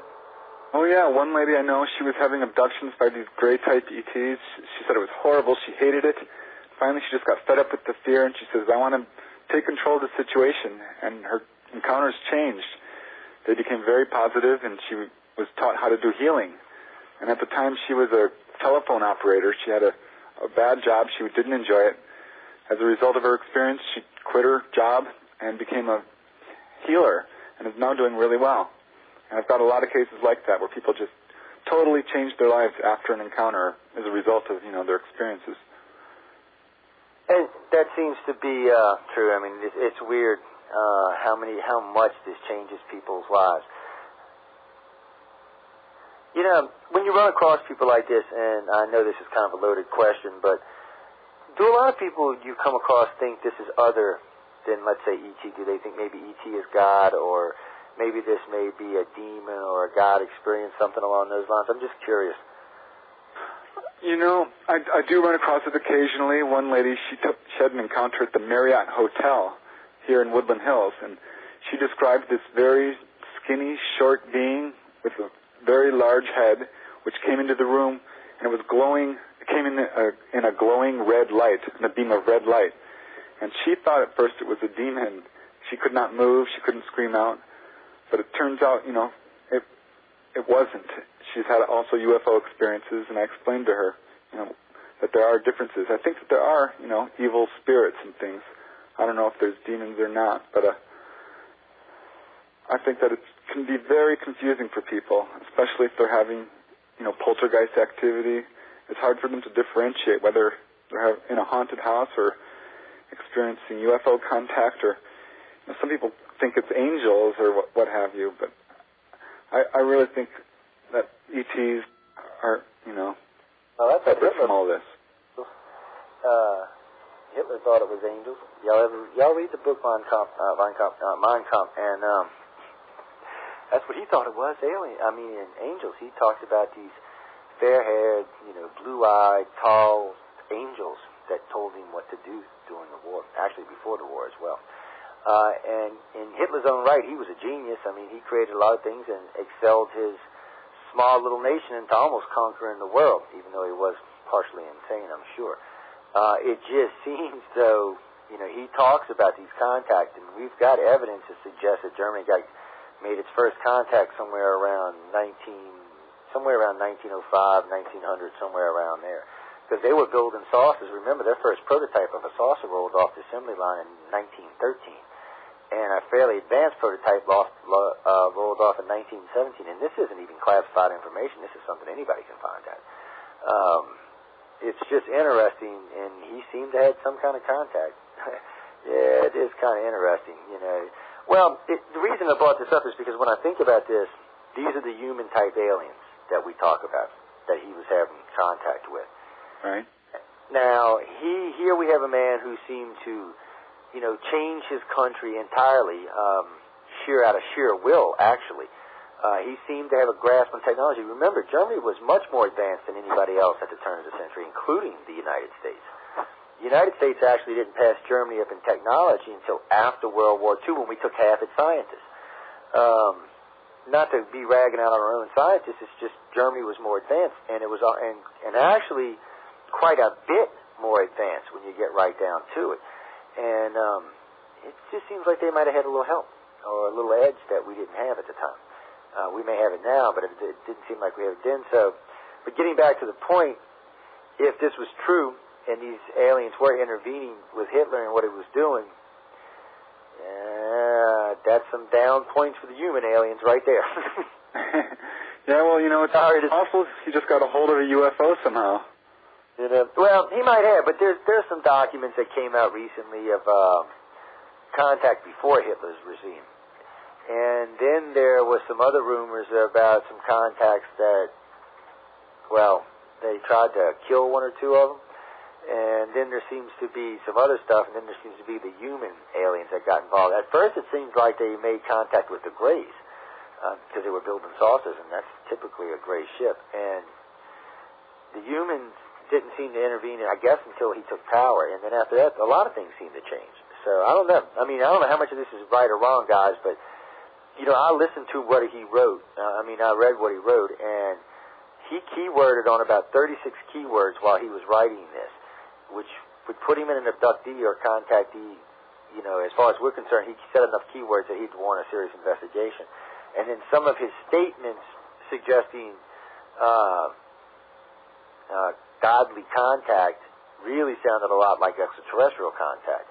So it just seemed like, I don't know if they were using him for a tool. It's hard to say what exactly happened here. Did the ETs intentionally push him in the directions that he went, or did he misread what they were saying because of the genetic experiments that aliens run? Did he just misread this and decide that all of his people needed to look like the aliens? I don't know. This is speculation. What do you think, Preston? I don't know. I don't know a lot about that, but I do know that there are human-looking ETs. Absolutely. I've interviewed a lot of people who've had encounters with ETs that look just like us and could pass on the streets easily. But most of these encounters have been very positive, I have to say. Not at all like the Greys with examinations and things like that. Well, as long as you don't count the MIB experiences, they're positive. And That's true. Human aliens, by the way. So you got to be careful, ladies. That's what I'm saying. I've never found a group of aliens yet where they didn't seem to be both good and bad. Even the Greys. With the Greys, when you're dealing with the 3.5-footers, the 4-foot, look, guys, I'm going to be honest with you. Most of those experiences, it's not that they're going to be bad. They're just not going to be very pleasant experiences. When you start dealing with the 5- and 6-footers, the slender, kind of silverish, bluish ones, your experiences change there. And that has to do more with age than anything else. For us, we've learned a lot of things over the years. Contact experience for a child is one way. For a preteen is another way. From puberty to about age 28, 30, somewhere around there, is a particular type of experience, mainly dealing with experiments that have to do with breeding. After that, contact seems to change again, and this is pretty much true for all of them because we can track, pretty much all of these aliens and what they're doing as far as what the contactees tell us they're doing. So you see a lot of similarities, and a lot of it you don't. But I find that for almost all the contactees, after they've had this experience and they've come to terms with it, usually they're in their 30s when this happens. They first off don't want the contact experience to stop. And secondly, have started taking a much more positive, the experience has taken a much more positive turn. I don't know if that's true for you and I, Preston. We've just actually broke it down by ages over the last decade or so. That's interesting. I haven't really thought about it that way, but I've got a lot of cases where ETs are interested in the whole breeding aspect. One lady, she told me about one night she woke up, she had just had a baby, maybe it was a couple of weeks old, and she woke up and there was this ET right outside the window trying to open it and get to her baby. And she instantly sat up, but at that exact moment, a force slammed her back down onto her bed, and this ET just stared at her baby for like 10 minutes and then finally walked off. And I've got a lot of cases like that where ETs show up right when someone has a baby. And one really interesting case, this lady was driving along, she was 8 months pregnant, due at any minute, and suddenly this ball of light starts flying around her car. And she was on a busy street, La Cienega, and suddenly there were no other cars there, and there's this giant, basketball-sized ball of light trying to, harass her. And it actually just went away. But so many cases where ETs are interested in, the breeding aspect. Yeah, I agree. I see a question in the auditorium that says, why do we think ET is up to anything but no good? If they were stand-up visitors, they would call and ask you if you wanted to be kidnapped first. Well, I agree that they should ask. I agree abductions are wrong. I'm not going to argue that point in any shape, form, or fashion. The thing about it is I think part, or at least 2/3 of this, the reason this is not an open, forward project, because a lot of humans would volunteer for this, by the way. I have no doubt about that at all from talking to contactees. I think, to be totally honest with you, it's the government that has asked them not to reveal themselves. Because when you do ancient studies, it seems like the aliens, all three for that matter, seem to move pretty much openly amongst the ancients. When you read Sumerian or Egyptian, Babylonian, the Dogon, the Aborigines, these aliens seem to move amongst the population. Okay, this was a common thing to be seen then. And it's in a lot of writings. today's society, of course, they call them different things. They didn't call them aliens, but some of them call them star visitors, like the Egyptians. But in today's society, if you walked out your house and there was a gray walking through town, you'd have a heart attack. Let's be honest about it, okay? We're actually a lot more educated, and we do understand what these things actually are. So, that has a lot to do with what's going on today, and I really think that has more to do with the government's control than anything else. But let's be honest, how many governments actually know the extraterrestrial secret? I guess that's a question in itself. And Preston? Absolutely. I don't know how deep our government's involved in the UFO situation. It's at least neck deep, though, and they've got a lot of covering up. It's been done. I have no doubt that they have the craft. I have no doubt that they know all about this whole UFO situation. But exactly who we're talking about, is it the senators, is it the president, or is it, the generals, the military-industrial complex, MJ-12? There's so much disinformation. It's a real mess. Well, I don't know. It is a mess, and it does seem to be that there's a lot of covering up going on. I found something interesting about a decade, maybe 12 years ago. Somewhere I had met someone, actually I think it was a little longer than that, but I had met somebody that said they worked for the government and they had critical information to the ufology thing. And I was like, well, what is it? And he's going on and on. I'm listening to him thinking, well, you're probably just a nutcase bugging me and wasting my time. But he told me about this program called the Desensitization Program, where that the government was going to use mass media along with religion and a few other things to desensitize the U.S. population, for that matter, the world's population, to extraterrestrials. Well, I didn't actually understand what he was talking about at the time, and then he started laying it out for me, and the ways they were going to do it using cartoons and commercials and just a whole platitude of things. Well, here we are in the year 2006, and everywhere you look, there's extraterrestrial bumper stickers, little things, alien busters, alien commercials. Aliens are in everything. Alien keychains, it's festered in our society now, and we have come to be desensitized about that. But when we get back from the break, I'll let you comment on that. But, ladies and gentlemen, we got to take a break, so I want everyone to please stay tuned to Wake Up USA, a UFO study, a Stardust Radio production, now being broadcasted live on SRN 1690, Riverside, Iowa. I'm your host, Joe Montaldo. I'm sitting and speaking with Preston Dennett, and as soon as we return, we'll start taking some more questions, so please stay tuned. This internet station sounds great on your computer, but wouldn't it be even better if you could take it with you wherever you go? Now you can. This station is proud to be affiliated with the Mobile Broadcast Network, brought to you exclusively by XS Voice. They make it possible for you to hear your favorite internet station anytime, anywhere, on your cell phone. To get connected, go to www.mynbn.com and listen to Internet Radio on the go. We're here today with Paul Dow of Timeshares Only. And, Paul, you've got some terrific news for timeshare owners. That's right. In the next 6 months, over $3.5 billion of timeshares will be sold. So this is the perfect time to sell. Exactly, which is why you need to get your property into our network. And if you call us right now, you'll also get a $500 shopping spree absolutely free. $500 free? Yes, just for posting your property with Timeshares Only. And when you do sell your property, you'll get cash. It's a double bonus you can't lose.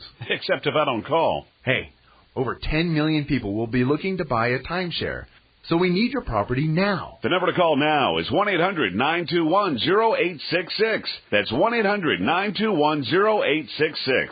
Turn your timeshare into cash and get a free $500 shopping spree. And if our lines are busy, please keep calling. That number again for timeshares only is 1-800-921-0866. That's 1-800-921-0866.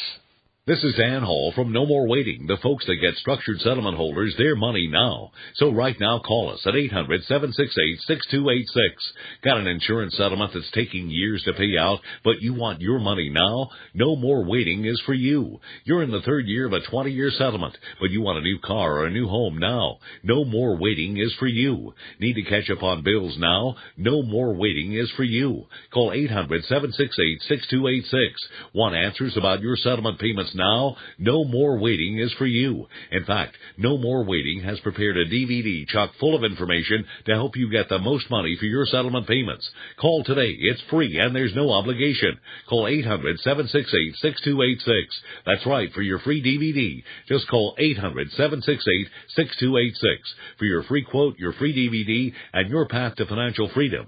Call No More Waiting at 800-768-6286 now. Alexis Parking, your aviation destination. You need something grand, something special, something unique. Look no further than the Alexis Park Inn of Iowa City. There you'll find 27 supersized suites of all varieties, most with jacuzzis. The Alexis Park Inn is an aviation-themed hotel where your continental breakfast is delivered right to your door because they're committed to your satisfaction.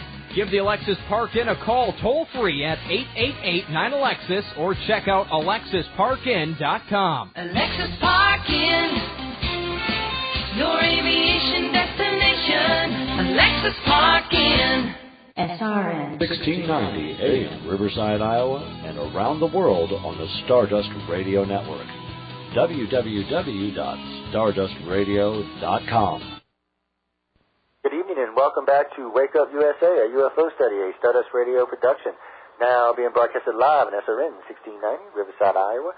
I'm your host, Joe Montaldo. I'm sitting and speaking with Preston Dennett. And remember, ladies and gentlemen, if you want to use the toll-free number, it is 1-877-213-4329.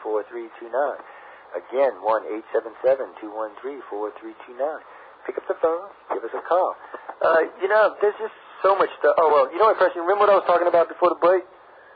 Right, desensitizing people? Yeah, desensitizing the population. What do you think? I mean, because we've been tracking it for a while just to see how accurate this guy was, because he had actually given us some pretty in-depth information. And so far, I hate to say it, if you go decade by decade, he has been right on the money. He even predicted, well, he didn't even predict it. He actually said this is where the poll numbers will be at each one of these decades. And he's got the poll being taken in 2010 with almost 70% of Americans having no doubt that this planet's being visited. And right now, he had 2000 at 50%, and that's where it was. But go ahead, Preston. Well, I can believe it. There's no doubt. I mean, it's permeated our society on every aspect. I was over at a friend's house, and a kid came running in. He says, I'm going to go over to Area 51 and start shooting aliens. I turned to my friend, I'm like, what is he talking about? It turned out it's an arcade called Area 51. So they're getting to the kids, definitely in the cartoons and stuff like this. But is it planned? I don't know. I mean, it's hard to say how much this is just a sort of a natural progression, I think, of, a result of all the contact going on, or whether it's a government plan. Because there's always been rumors of our government going to come clean and make the official announcement that UFOs are real. I mean, that was rumored long before I even got involved in the subject, and you hear it pretty much every year. Oh, it's right around the corner. They're going to, make the disclosure. And it hasn't happened yet. Maybe there is a plan, but I'm waiting. If he's correct, and I interpreted it correctly, he's saying somewhere around 2050. But get this. This is another thing that's interesting. He said things like we were going to build, actually he called them rovers too, by the way, and that we would find things on Mars that would suggest, first he said we would find water on the moon and on Mars. He was correct on both. He also said that we would find things on Mars that would suggest that there's probably life on Mars. Now, he wasn't talking about intelligent life. He was talking about just life, some type of biological life on Mars. Both NASA and the European Space Agency do think we're going to find some type of life on Mars. They're almost 99% positive now. He said the next step after that would be that SETI would get a signal that could not be refuted as an intelligent signal source. Not something we could communicate back with, but something along those lines. And then he said the next step would actually be a contact situation. But not like we're thinking where the government comes out and discloses all the information that they've accumulated over the years. It will be more like a first contact experience. And that's how they would treat it, and that's how the government would treat it until such a time that they can anymore. But so far, he's been right on the money. And it is freaky, and I'm not a big conspiracy nut because I really don't like conspiracies of any kind. But he just seems to be right on, and it's hard, not to take it to heed because some of the events that he's got listed and shifted in there were very interesting. And he also said that there would be, starting around, I think it was 1988 or 1998 or 1997, that there would start being sightings of greys and reptilians inside of city boundaries. Now, when I read that, I was like, yeah, whatever. This guy's done lost his mind. I swear that's what I said when I read it. And lo and behold, we've had several reports now. It only seems to be in areas where there's been, like New Orleans or India, where the tsunami hit. But it seemed to be in areas like this. But we do have 7 reports now of actually interaction of extraterrestrials in these areas. So that's even tracking to what he said. So it's just one of those interesting things. Kind of worries me a little bit because he seemed to think that the extraterrestrials didn't have our best benefit at heart. Whether or not that's true, I don't know. I judge everything by actions. There's not an alien on this planet that is not guilty of abduction. Okay? And that isn't wrong any way it goes. In this country, if you abducted someone from another country, that's enough to start a war. Okay, we've actually gone to war over people taking our people. All right, so the thing about it is all of them are guilty of that. So knowing that tells you right off they have an interest in this, but what it is I guess we'll have to wait and see what the final outcome is. But what do you think, Preston? I mean, how long do you think this contact has been permeating through our societies? Well, it seems to me that it did start in the 1940s, at least with the Greys. I mean, if you look back through all the mythology and, the elves and the fairies and all that, there's nothing like what's going on now. It's just, there's no parallel. I think that this is pretty much a modern phenomenon. Oh, I got some text for you to read then. I mean, at least as far as the Greys abducting us, We actually have in Egyptian hieroglyphs of the Greys, the actual Greys, pictures of them, and their ship. We also have them in the Dogon Society along with the reptilians and in the Aborigine Society, which date back much older than most of the, what we call pre-modern societies. So maybe they've been manipulating us since Neanderthal times, and genetically, the whole genetic theme goes way, way back, right? Well, they seem to be doing this. Yeah, they seem to be. I'm not exactly sure why. I mean, there's a lot of speculation why a project would take so long. I mean, we're talking. If we talk just the Sumerian time, we're talking 6,000 years. If we want to go back past that to that all-famous 12,500 years ago, which seems to be a keystone date for some reason, then we'd have to wonder, what's taking so long? What is it they're after that takes 6,000 to 12,000 years? And if we talk about Neanderthal or Cro-Magnon, since we do have cave drawings of what we see saucers hovering over herds of buffaloes and deers in both Europe and the United States, then we would have to think, Jesus, 50,000 years. I mean, what are they doing? What form of evolution? It can't be forced evolution because it wouldn't take 50,000 years. So there has to be something else going on. It cannot be just about evolving humans. It has to be something else that we just don't know or we just don't understand. But I can't see what else it could be. What do you think, Preston? Well, it's hard to say. I think that the fact that there's been this long history says a lot about human origins and evolution. I mean, there are ETs that look just like us, so what does that mean? And people have been told by the ETs that they are related to the ETs. So no doubt ETs are very interested in us, but I'm not so sure that we're not ET related ourselves. So that might be part of the reason. I would actually agree with that. I'd have to say that we're probably related. But I see Kevin's been having his hand up, so we're going to grab poor Kevin. Kevin 284, I see you've been patiently waiting. I didn't forget about you. I've just been babbling. Why don't you come up, give us your location, and you're live and on air with Preston Dennett. Thanks, Joe, and you have a great guest on.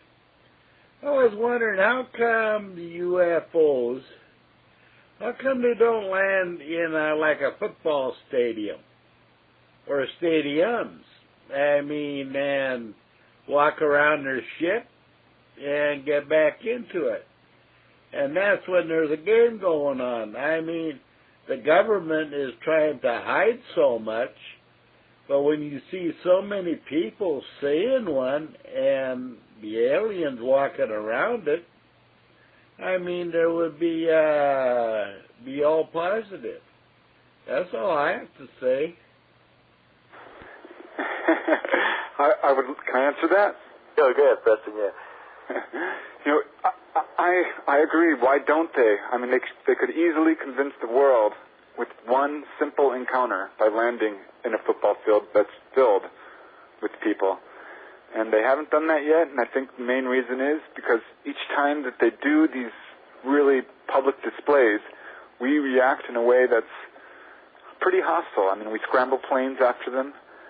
We've shot at UFOs many times. I think that there is sort of a plan on the UFO side to sort of expose themselves more and more. And this is why we have these major UFO waves like Gulf Breeze or Hudson Valley or the Topanga Canyon wave or Mexico City. The Phoenix Lights, that's a perfect example. Thousands of people saw that. Thousands of people called the police. It was on videotape. It was photographed numerous times. This is a perfect case of ETs wanting to be seen. Normally, they're very, very evasive. They don't want to be seen, except in these waves. So they're putting on a publicity campaign. There's no doubt in my mind that that's exactly what they're working up towards, is being able to land in a public place without us attacking them. I think the only reason they're not doing it is because we're so warlike. Our race, humanity is.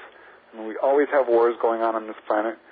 We shoot at people just because of the color of their skin, and I think they're afraid of us in a sense. So they're just working, hoping that we become more civilized and waiting for that moment until they make official contact. Well, they probably have a reason to be scared of us. When I hear every now and then we take pot shots at them. What was that? STS-81? Which was STS? Well, anyway, there was one of them where you actually see this thing, the UFO's minding its own business, kind of cruising across the top of the planet. I don't know what it was doing. It was just cruising along. All of a sudden, you see this bolt coming up, of white coming up from the surface. I don't know if it was a missile or laser or what it was.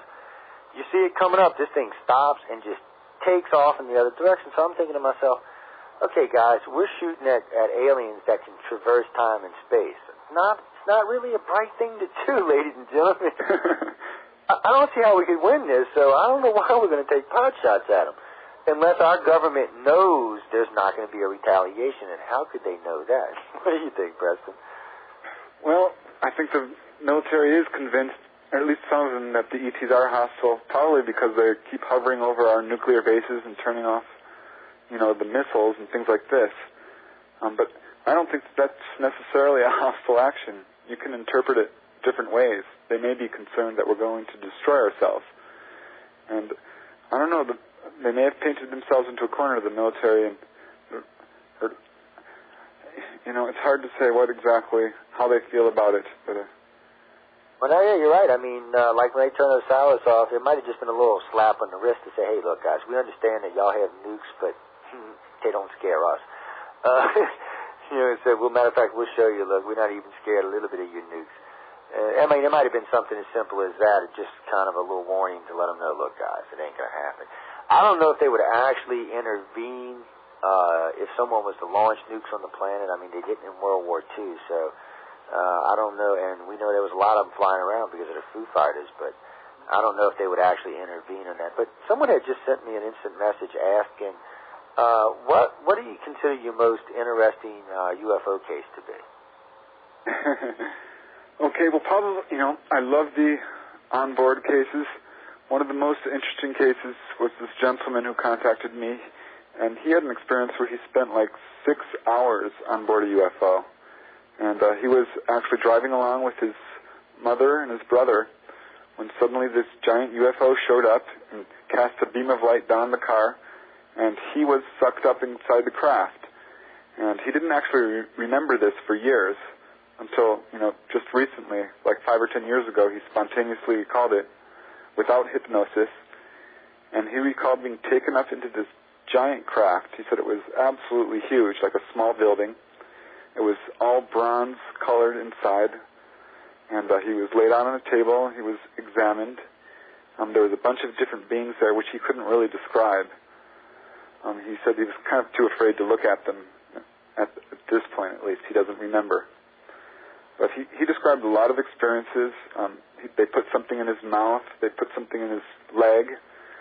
They put all these symbols into his mind and mathematics and stuff, which he said most of it went right over his head. At one point, they took him to another room and sort of dangled him below the craft as they sucked electricity out of power lines. So he saw that whole process, and they explained to him how they do that. And it was a really interesting experience. Some of it he doesn't recall, but afterwards he got a lot of physical proof. I mean, he went to the doctor, and there was these pins in his leg that shouldn't have been there, a metal object, I mean. And also in his mouth, there was a foreign object in his mouth, which they did not know what it was. So it was a real interesting case, but it's hard to pick just one. I mean, there's so many. Well, yeah, I know it is. It's tough when you get into it too. Which ones could be fairies? I mean, because a lot of stuff we do, a lot of these cases seem to be very similar, or at least my interest in them seem to be about the same, or what I'm learning from them. Some cases are not as good as others, but yeah, I mean, it's hard to pick. It's hard to pick what's, somebody asked me the other day, I'm going to ask you this question too, and here we go, put you on the spot again. As far as contactees go, or people who have been abducted, what do you think is the best thing they can take away from this experience? And while you're thinking about it, what do you think is the worst thing they can take away from this experience? Want me to answer that now? Yeah, go ahead. I'm going to let you have it. You can just kind of mill it around in your head, too. I know that, it's a tough question, because when I think about it, there's a lot of good things that come out of contact, and picking one is not a lot easy of a thing. And then there are some bad things. But, what you think? Well, I think probably one of the worst things people can take away from it is the fear and victim mentality, and sort of actually bad health. There are some cases where people are truly, victimized. Yeah, it's true. But on the other hand, there are some really, really great things people can get out of this, which a real psychic boost, I think, is one of the best things.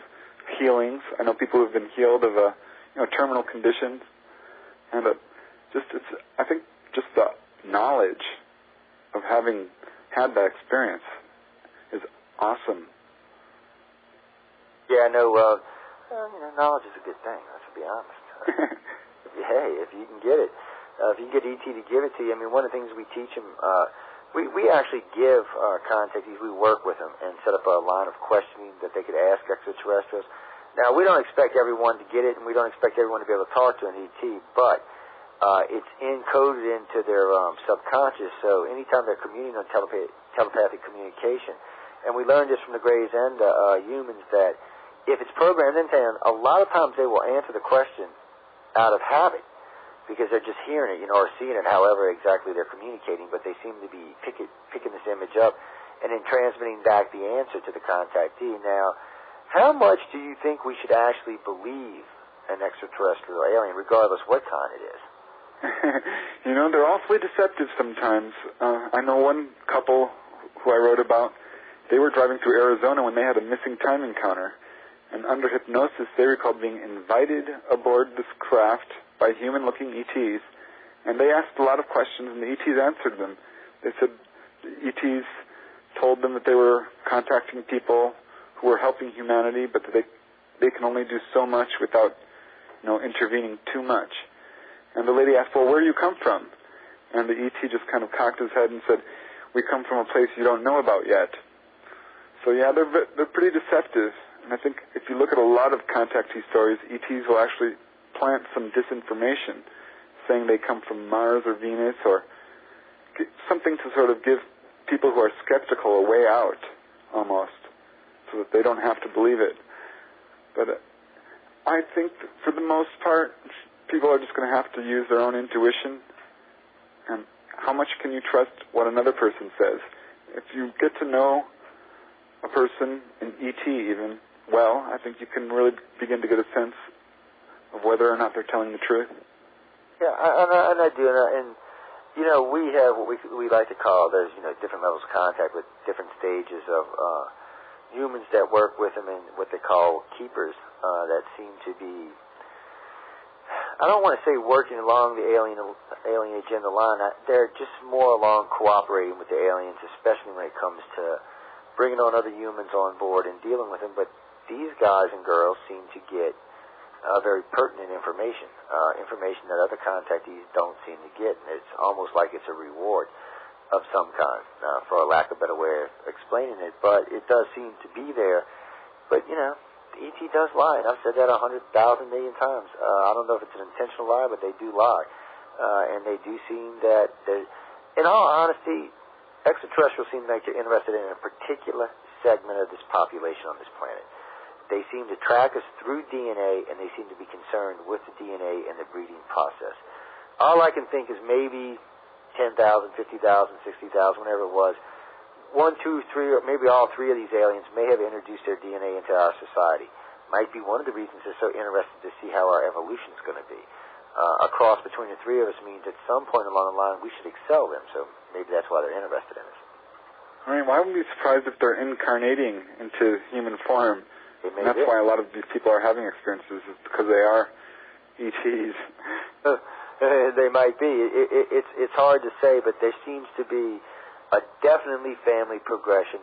Like I said, we're working generational cases now, but we have cases where there's actually journals going back to 250, 300 years where this has still been going on in the family. So, I mean, we can actually show 300 years of contact. Is that right? Wow, that's amazing. I haven't heard more than like 3 or 4 generations. Hell, we got 6 in one family. I mean, in one family, right? You see, the thing of it is no one really ever approached abductions and research the way we did. We decided a long time ago that we were going to first off talk to as many contactees and abductees as we can, and then we formulated what we like to call abduction criteria, so that we'd have, because we were going through so many people, you know, to make it easier for the new people coming in, there had to be some guidelines, keywords, certain things that they should know about contacts, things that are prevalent, descriptions of aliens that, you know, when, you know, we'll have 500 people contact the organization in a year, and out of that 500, 200 may give an identical description of a gray or a human or a reptilian, amphibian, because they're not really reptilians, but they may actually give a very accurate description. And none of this stuff we've published, and probably never will, for the simple fact that we'll never know who's lying or telling the truth. But now, you know, we always say 7,000 cases, but that's not even a fair estimate. I mean, that's what we consider pertinent cases that have been investigated. If you go by everything we've done on the internet and the shows and everything else, that number's probably triple that. And there's no one really ever done this before on a mass scale like we have. So for us, it's much different. We're getting information on a daily basis from, you know, a bunch of different sources every day. And we track not just families, but individual contactees on a daily basis. Plus, with the support groups, they can come in anytime they feel like and report what's going on in their contact, what's going on in their lives. It's just a whole new way of doing research, and it seems to be panning out in a way that none of us expected. You know, as far as, you know, we sat down at one of the conferences to discuss this with Bud Hopkins and David Jacobs. If you took all of their research and combined it along with J.L. and Hynek and about another dozen UFO abduction researchers, they still wouldn't even have a third of the cases that we've reviewed. And it's hard for us these days, because what I find interesting is people like yourself, Yvonne Smith, Mary, seem to be coming up with the same conclusions we are. Now, I expect that they'll come up with some of the other conclusions we do when they get an X amount of cases in their thing, and you should be getting pretty close to that. But it's just weird to watch. I mean, the more cases you get, the more information you get, the more people you have doing this for you, you know, as far as contactees go every day, you know, reporting what they see, what they experience, what they understand, the more data you can assimilate, the better hypothesis you come up with. These days we'll telecontact you. We can tell them a lot of stuff that's going to happen. Long before it happens in introduction, we could even give them ideas on routines and the way it's going to work and on particular things that are going to be done to them. And it prepares them for it. It makes it much easier than it will for anything else. But that's enough of that babbling. I know we're getting short on time here. So, Preston, I want to tell you, man, you did great tonight. You kind of laid back, enjoyed yourself, didn't let the audience bug you. But I want to thank you for being on tonight. Oh, thank you. My pleasure. Thank you for having me on. Well, be sure to tell them how they can get in touch with you. Give them the websites. Tell them where the books are at. Give them a quick rundown. I know you got 10 of them, so give them a quick rundown on them. And again, I want to thank you for being on the show. Okay, yeah. My first book is UFO Healings, 100 Cases of People Who've Been Healed by UFOs. My second book is 1 in 40, The UFO Epidemic. That's 40 cases of all types. UFOs over Topanga Canyon is about a wave of sightings over Topanga Canyon. It's really my most exciting book. My fourth book is Extraterrestrial Visitations. That's 10 cases of very close contact, abductions, that type of thing. UFOs over California is a true history of UFOs over the Golden State. I've got other books, one about ghosts, one about out-of-body exploring. Supernatural California, that's my latest book. That's a guidebook to all the supernatural spots here in California. So you can look at all these books on my website, which is actually my name, PrestonDennett.com. That's D as in David, E-N-N-E-T-T. And they're available at Amazon.com. I've got excerpts on the website, and I'm adding to it all the time. And I've got more books coming out. Another one called a UFO Incident on Coronado Island. I'm really excited about this one. Oh, well, let me know. When you get it out, send me a copy. We'll get you on the show and talk about it, man. I don't get to do near the reading I used to like to, and thank God my wife reads because she can keep me up to speed on a lot of stuff because, man, these days I never have any free time. But again, Preston, I want to tell you thanks for being on the show, man. You did a great job. I appreciate you coming on. Let me know when it's coming out. I'll get Linda to get in touch with you, and we'll get you a schedule when it comes out, and you can let everybody know it's been released and tell them a little bit about it and where to find it. So, again, man, thanks for coming on. Ladies and gentlemen, next week, Marshall Summers should be an interesting show. A couple of things before we part out of here. Guys, remember, speak your mind, especially when it comes to space program, all right? Just come on. And then a couple of $1 trillion on going to Mars.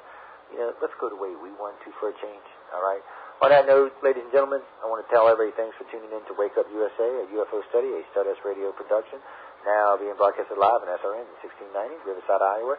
I'm your host, Joe Montaldo, and until next week, have a good evening. If you would like to continue this discussion after the show, join us in ICAR's Pal Talk chat room, UFO Alien Phenomenon, under the Social Issues category. Is life moving too fast? If you're self-employed or a small business owner, you have no choice but to move as fast as you can. Sometimes you move so fast you don't take a close look at life's details. When was the last time you looked at your health insurance? If you don't have health insurance or if you have the wrong coverage, serious medical bills could mount up. That's where the Mega Life and Health Insurance Company comes in. We provide affordable health insurance for the self-employed and small business owners. If you don't have health insurance, call us. If you have coverage, call in. Anyway, see if we can give you better coverage at a better price. Stay on track for affordable health insurance designed specifically for the self-employed and small business owners. Call 877-735-6460. That's 877-735-6460. Home office located in Oklahoma City, Oklahoma. Not available in all states and benefits may vary by state. Association membership may not be required to obtain insurance. Call 877-735-6460 for details. What's happening? I'll tell you what. Kent Emmons here. How'd you like to spend a weekend in Branson for only $99? That's right. You and your family can now relax in Branson for only $99 or take the honey for a quick romantic getaway any weekend you choose. This amazing vacation offer includes 3 days, 2 nights in a great hotel, breakfast every morning of your stay, preferred show tickets, and hundreds of dollars in coupon savings all around town. You know Branson, Missouri's got amusement parks, world-class golfing, beautiful lakes, endless shopping, and more live shows than Vegas. So give us a call now at 1-866-338-1410. Branson for $99. It's our way of saying thanks for checking out our beautiful new resort, the Grand Crown. Here's that number again, 1-866-338-1410. Toll free, 1-866-338-1410. Branson for $99. Climate change could affect our way of life. Reduce your greenhouse gas emissions and help control climate change. Visit www.vcr-mvr.ca. Brought to you by the Voluntary Challenge and Registry, Climate Change Central, and this radio station. SRN 1690 AM, Riverside, Iowa, and around the world on the Stardust Radio Network. www.stardustradio.com.